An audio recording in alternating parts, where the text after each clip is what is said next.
Hello guys, welcome back to our podcast, Grim Reading Kings, where we talk about anything and everything spooky and strange. I promise you stay quiet. I knew you would. I was really into your intro. I thought you were doing an amazing job. Thank you. Just appreciating it. I was going to say the flow was brilliant and you just stopped. Yeah, because I told you guys to like... But like, how do we... I just don't know how to join in naturally without like... Yes, Sammy, yes, this is great. This is well said. Yes, spooky, yeah. Scary skilled. Anyway, hi. In this series, we are discussing murder mystery. Yeah. I'm talking really loud, so I need to like not talk so loud because you're quiet, aren't you? It's fine. I'm gonna shout. I hate it so unnatural. I can't do it. I'm from a really loud family, so I just like sit back and I'm like, okay, hi guys. Yeah, that's right, guys. I'm just used to doing it. Okay. These mics pick up bass so bad. Like, boom. Yeah. I think because Tamsin was so loud then, it did the opposite. Because usually you're really loud and Tamsin's really quiet, and it goes like. But anyway, yeah. So this series is murder mystery, and today is my story. Oh. So welcome back. Sorry, I showed me guys in my face. If you're new here, hello, welcome. I hope you enjoy our chaotic podcast. What do you mean chaotic? Don't know what you're talking about. That was my finger cracking. I do apologise. I need to stop messing with it. But yeah, hi. I know I've said hello 3 times now, but I'm trying to remember what I was going to say. You're listening to this podcast on Monday. We also have a Patreon, if you're interested, where you see us in video. All uncut as well. There's no editing going on, so that was Shelby shaking off.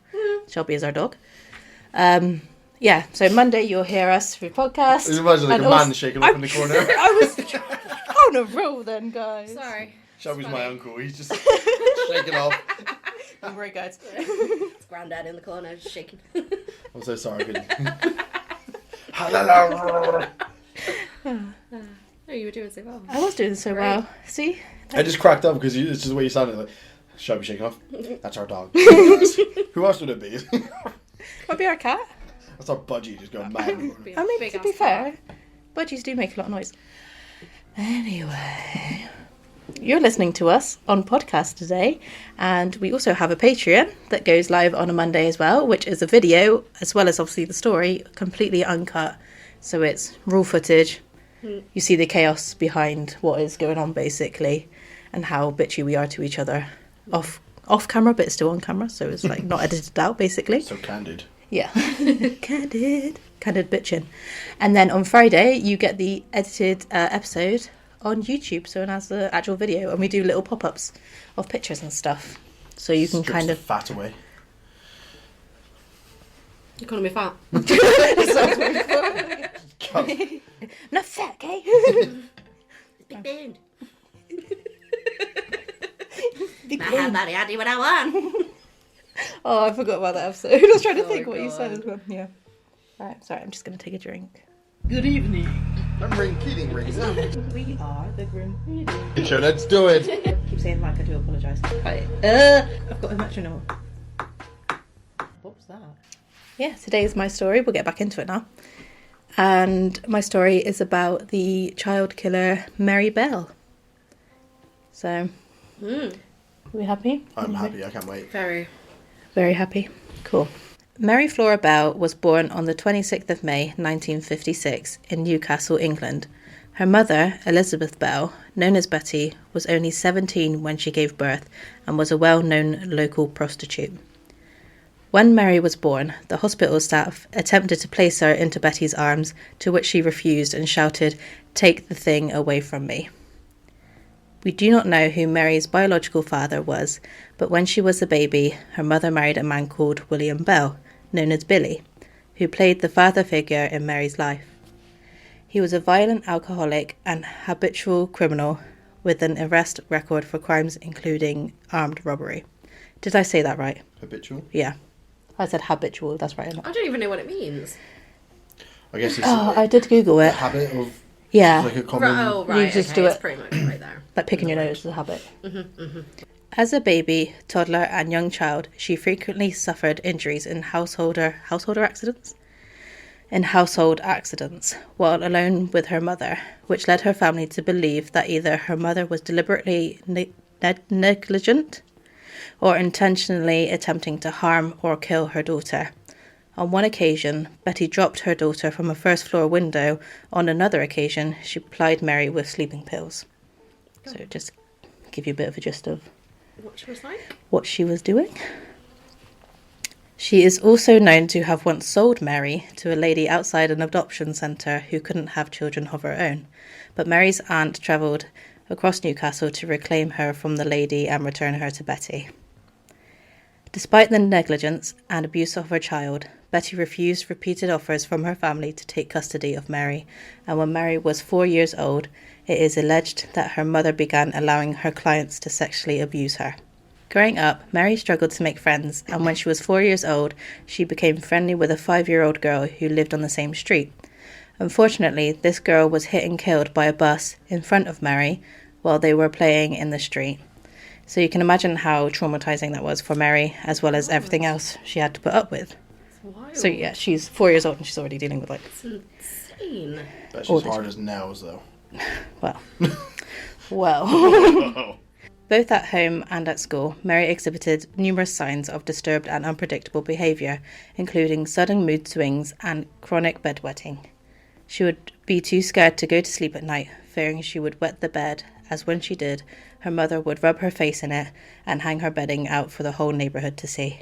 Mary did have one friend, and her name was Norma Bell.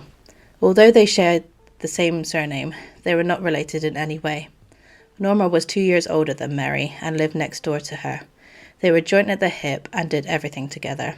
Mary was smarter and was kind of the leader of them, and whatever she said, Norma would do. When Mary was 10 and Norma was 12, they took a little 3-year-old boy to get some sweets from the shop, and not even an hour later, they walked into a local pub with the little boy who was bleeding from his head. They said that they had found him and that he had simply fallen from a ledge. Police and an ambulance were called, but there were no repercussions for Mary and Norma, and their boy did make a full recovery. But Mary did later admit to pushing this little boy off the ledge herself. The next day, there were 3 girls playing in a sandpit, and Mary and Norma attacked them unprovoked. The girls said that Mary suddenly snapped and started to strangle one of the girls and shoved sand down her throat. Norma appeared disturbed by this and threw up, which distracted Mary, meaning the girl could get away. She then decided to obviously make a move on to the second girl. When the second girl got away, she turned to the third girl and said, "What happens if you choke someone? Do they die?" And then she put her hands around the girl's throat and started choking her to the point that she was actually turning purple. One of the girls had marks on her throat for a few days after, and her mum actually reported this to the police. However, nothing was done about it. Martin Brown was 4 years old and was a mischievous little boy who once decided he wanted a swimming pool in his bedroom, so he filled up a drawer with water which ended up overflowing. But he was always smiling and laughing. He was very cheeky and everyone who knew him loved him. On the 25th of May, 1968, Martin woke early before his parents and went downstairs for some milk and cookies and brought some back up for his younger sister who he shared a room with. A couple of hours later, he woke his parents for breakfast and then he was just out and about playing all day. It was quite common for children of all ages to be outside playing without an adult supervision around this time. That's meant to be a full stop. Around this time. Early afternoon, Martin went to his aunt's house to ask for some money so he can go to the shop to get some sweets, and shortly after he did leave the shop with the sweets. Nearby, there were some derelict buildings, and not long after Martin was seen leaving the shop, 2 boys were exploring these buildings for some scrap wood when they came across Martin, led on his back, arms spread out, blood and saliva coming from his head, and a bottle of pills next to him. The boys shouted out to some workmen nearby, who called an ambulance. The ambulance arrived and they attempted to give CPR, but they were too late. A post-mortem exam was carried out, but nothing was found. The police believed this was just a freak accident and that Martin had died of natural causes, at 4 years old. Sure. Natural. His mum said that Martin was a bit of a scaredy cat. He wouldn't even walk down the stairs on his own as he fell down them one time, so they thought he may have just died of fright. The day after Martin's death, it was Mary's birthday, and both Mary and Norma were at Norma's house playing. When Norma's dad walked in on Mary strangling Norma's younger sister. There's so many Normas in that sentence then. I do apologise. He shouts at her to stop and tells the girls to cut it out and play nicer, but did not do anything about it. The next day, a local nursery was broken into and trashed. Although nothing was stolen, there were some notes left which read, "I murder so that I may come back. Fuck off, we murder. Watch out, fanny faggot. We did murder Martin Brown. Fuck off, you bastard." There's a nice ring to it, that one. Do you know what? I like that, yes. Beautiful. It's like a poem. Wow. Like, instead of live, love, love. Fuck off, we murder. You bastard. Watch out, fanny faggot. Over the next few weeks, Mary frequently visited Martin's house, asking his mum if she missed Martin, and if she was crying about it. She also asked to see Martin, to which his mum said, "No, he is dead." Mary responded saying, "I know, I want to see him in his coffin," whilst smiling and giggling. At this point, Martin's mum shut the door in Mary's face. That ain't normal. What? Yeah. 9 weeks later, on the 31st of July, Brian Howie was 3 years old and was last seen playing outside with a dog. Dinner time came around and he didn't come home. The whole neighbourhood was out searching for him, including Mary and Norma, who were said to be too happy and laughing whilst searching. When it was getting too late, they called the police to report Brian missing. Just before midnight, his body was found in wasteland, covered in grass and weeds. Is that Shelby there? Yeah. Just wind in the background. He had scratches all over his body and a couple of puncture wounds. He even had the letter M carved into his stomach, but it looked as if it was originally an N and then an extra line carved after to make it an M. The same detective who dealt with Martin Brown's case was on this case, and he noticed that the way Brian was killed, it didn't use much force, so it was likely a child that did this. So thousands of children were questioned. Mary and Norma were questioned many times as their stories were unclear with messy answers. So just before you start, how do they like... No, oh, it was an N, and then he had his line. How do they come across that? Probably like the healing of it. Also, like N, they went off for an hour, come back. Yeah, something like that, possibly. Also, if you do a capital N, the end one is like straight.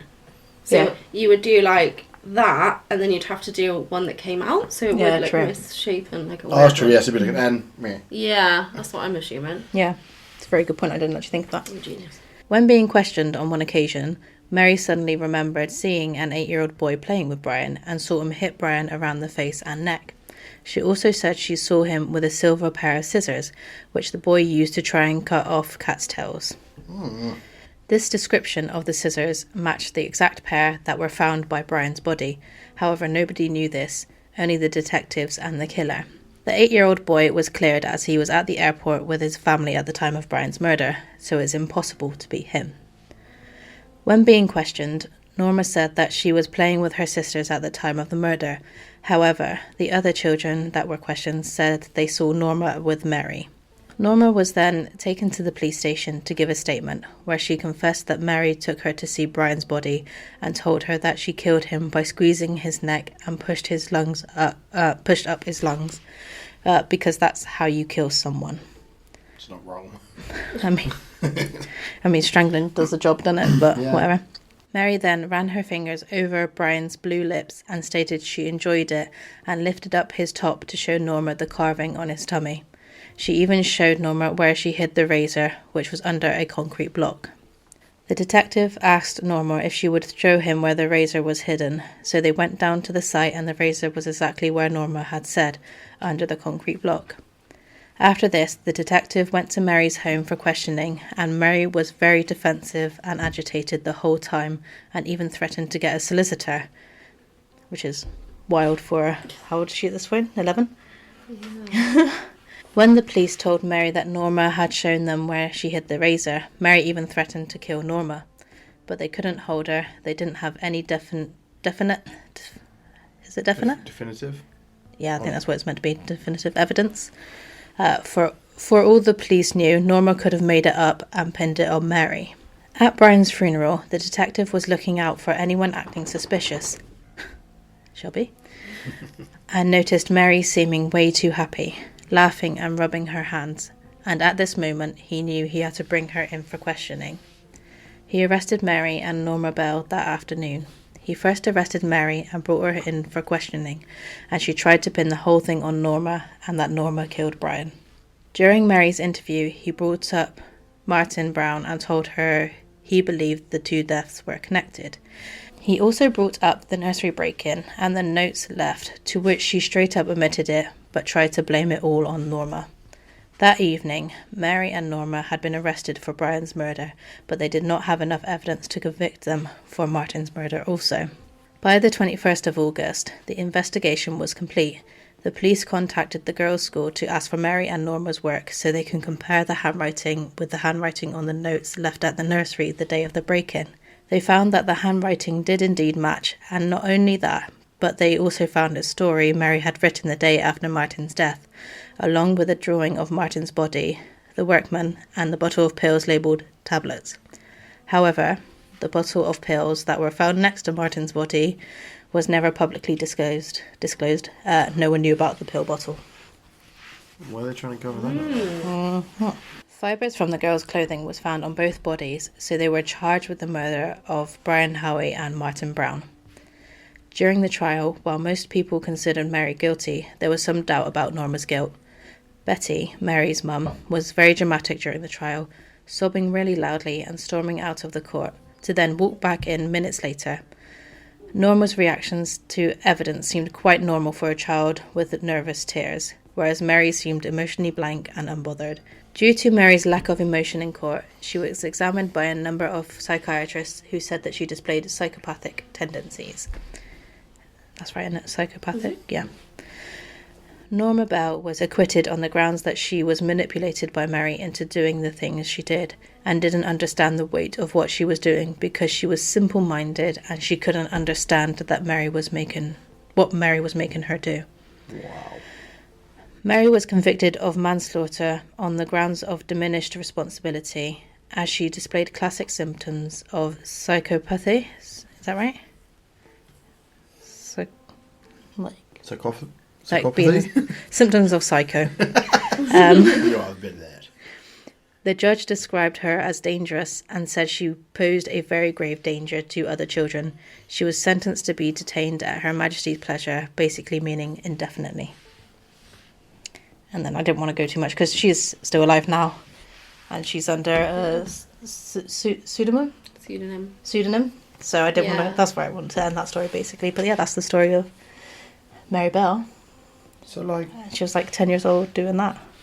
I don't get Norma didn't know what she's doing. She's simple-minded. You know what you're I doing. guess because she was so young and she'd known Mary for so long, I guess they just thought if it was up to her, she wouldn't have done any of that, and on her own, she wouldn't do any of that, so she's not a threat. She was simple-minded, so she didn't know what was right and wrong. Kind of maybe she did, but she didn't know the weight of her actions or something. Yeah. Still, though. Yeah. Still, well, you would hope that people have, even that young, you'd have something in your brain to say, don't kill people. You would think so, but if at 4 years old she's being abused by not only her mother, but strangers as well. Yeah, well, I meant Norma, though. Oh, I see. Being told to do stuff. Obviously, but yeah, that's a good point. Mary, being brought up like that. I mean, yeah, crazy. But yeah. I mean, you can't really excuse her for what her actions when she was 10 years old because of what happened when she was 4, but she didn't really have an ideal upbringing. No, I wonder if the strangling comes from the sexual abuse, though, because it's quite a common thing, and if she was being used in prostitution at 4 years old, imagine all the things that have been done to her over her life. That's true. So I wonder if she's if that's connected to that, because obviously she did move on, she did become a nurse. Did she? Yeah. Yeah, that's what I didn't look into any further. So she obviously, I didn't know what happens to psychopathy. Yeah. Psychoness. As you get older, I guess you can... I think she had a lot of treatment, so... Yeah, when you're younger, you can kind of grow out of things, can't you? Yeah, so I don't know if it's the same sort of thing. You could grow out of being a murderer, but I guess... Maybe she got out of her system. Yeah. because she went on then to help people and want to help people. So something was wrong with her childhood, which you can tell. Yeah, definitely. Maybe she was doing it all for attention when she was younger. Yeah, it could be that. Or it could be that she was already doing things sexual at that age. So it was like, how far can I push it? Because a kid shouldn't be having sex. So she might have felt like, well, if I can do that, I can do this and I can do that. And yeah, that's true. Yeah. because with, I can't remember which boy it was, but with one of them, she did mangle their privates. That was Martin. Right. Yeah. After they had died. So not while Oh, I he didn't was realise alive. after they died. Yeah. Yeah. So. Or was it yeah. Martin? No, it might have been Brian, because Brian was the one that was found in His arms and the... legs, like, open on it. No, that was Martin, because he was found in the house with the pills. Right. And then Brian was the one with the carving on his tummy. Right, yeah, I think it was the So I think, carving yeah, it one. was him, because they obviously had scissors and a little blade as well. I think she crushed them. I think she Ooh. crushed his privates, but I honestly can't remember. No. But that also brought me back to, Yeah. I mean, the sex thing has got us screwed Sexual up, organ. But Yeah. yeah. I think with that normal, I think like your brain goes through so much like horrible stuff. It goes, just goes full circle. Nothing can like phase you anymore. If you don't crack, you kind of like your do you mean brain. Mary? Mary was the one who did it, and then Norma was the simple one. Yeah, that's what I mean. But Oh. yeah, she's gone through that, Yeah. and then now she's a nurse. Her brain's just like fixed itself. Like, Yeah. you know what I mean? Yeah. Yeah. When she became an adult, she realised, because she didn't have a father, and her mum was obviously not really there Yeah. or was okay with the bad stuff, so she didn't really have a role model that was saying, don't do this stuff, it's bad, and No. this is good, this is bad. No. So she's just left to her own devices, and that's what she did. Yeah. God damn. So Deep. wild. I don't think there's... Obviously, there was the case of the two boys who did in the 90s. Yeah. I was trying to think, but there's not... James Bulger, is it? Bulger. Yeah, that's the one. Oh my god, that was the worst case ever. Yeah. So one of them has been released now, but they won't. They obviously are so. They won't give away their new names or their Anything. faces or anything. But one of the guys' faces got leaked Did it? because the guy who's still in prison, he's like awful. He's, I think he's a bit of a pedo as well. Oh, for sake. Well, I mean, they obviously did a lot of sexual things to him. Yeah. But they were children, so you can change, like, I don't know how it works, but you know You can what get I mean, lots like, of help when you're young. Yeah. When you're... Yeah. But he's still in prison because he shouldn't be allowed out. He's not fit for Maybe, being yeah. out. But I can't remember, his picture got out and everyone was like, oh, we're going to kill him. No. So obviously he is, well, they both are like the most hated people. Yeah. I Interesting. imagine that's what Mary was. Mary, when she was, like, back in the 50s. Yeah, I mean, it must be really shocking as well. Imagine not only learning that your 4-year-old has been killed, but has been killed by an 11-year-old girl. Yeah. So Is crazy. Yeah, mind blowing. It's mental. Especially strangling. That is so weird. I don't know how else I thought she would do it, but strangling is so, like... It's weird, but it sounds like a grown-up crime. It does. Yeah, it does, definitely. And I think you're right. Think about it a bit more with the strangling thing. Like, she killed him by strangling because maybe she had that done to her Yeah, that's what I think. by the clients. Yeah. That's like an intimate killing, isn't it? Because you Yeah. stare at them and like. Yeah, that's true. proper Like, look through using their your head. hands, your hand, skin to skin. It's not like a knife or anything. No. Maybe a knife was too much mess. Could have been. Maybe she thought she can get away with it by strangling because maybe she didn't realise that it actually causes bruising. Maybe she didn't know that. Don't know. Yeah. You see some of the strangulation pictures. You see like that. You can even see like the fingerprints or something. And you're so like intense. Yeah, definitely. Not like I just search that all the time or anything. Strangulation pictures. No. Oh, good. But yeah. I like that. Well, I like the story. Yeah, it's like Like, mind blowing. that Yeah. should- Wild. Strange. Didn't like what happened really, but. I feel like it's When quite I've seen- a deep one to start with. To I was be gonna fair. say, like all of us were like. Well, it's not even the start one. This is the third episode. Yeah. Yeah, it's the last to end on. Oh yeah, so let's go out on a bang, innit? Fucking hell. There's like no resolve to that either. It's just like No. everything. It's just like down. Down. Well, I guess she grew out of it. She didn't become a murderer for life. Yeah, now she's saving lives rather than taking lives. I guess that's a good thing. Yeah, true. Yeah. Something positive we can take from the story. Yes. Yeah.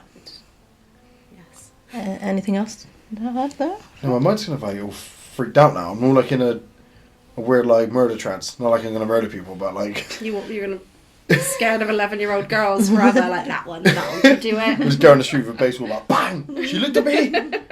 She got her hands out and went to strangle me. Yeah. No. Yeah, thank you, Sammy, for Crazy. that story. Yeah. That's all right. Thank you, Tamsin, for giving me that story. Blame her. Yeah, cool. Well, yeah, thanks for watching. Thanks for listening. We hope you enjoyed it. And again, any input into the story? Yeah, Please comment below. If there's anything that I missed, I mean, I did kind of leave out a little bit, but I just left in, like, what was That was necessary, the main gist, basically, Yeah. of the story. But yeah, hope you enjoyed this episode. Thanks for listening. Thanks for watching. And we shall see you, and you'll hear us, as I keep saying, because I keep forgetting, next week. Yeah. Bye. You know, terrifying wave. Bye.